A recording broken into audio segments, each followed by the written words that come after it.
এত সম্পদ দান করেছেন, এত সম্পদ দান করেছেন। কারণ এত সম্পদ আমার আল্লাহ পাক দান করেছিলেন। তাফসীরের মধ্যে পাওয়া যায় এই কারণ সম্পদ যেখানে জমা করে রাখতো গুডাউন, এই গুডাউনের চাবি বহন করতে লাগতো 70টা উট। যেরকম কয়টা উট?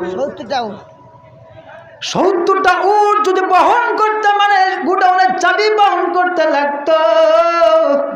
চিন্তা করুন তাহলে সম্পদ কি পরিমাণ ছিল।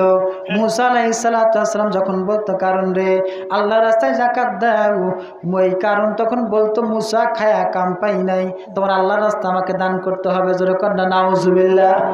এরকম মানুষ আমাদের সমাজে আছে না নাই? সম্পদের অভাব নাই, পাহাড় পরিমাণ সম্পদ যদি আল্লাহর রাস্তায় দান করার কথা বলা হয়, এই ব্যক্তিটা বড় রাগান্বিত হয়ে যায়। সম্পদের যাকাত আদায় করে না, আল্লাহর রাস্তায় দান করতে চায় না। 1 টাকা যদি দান করে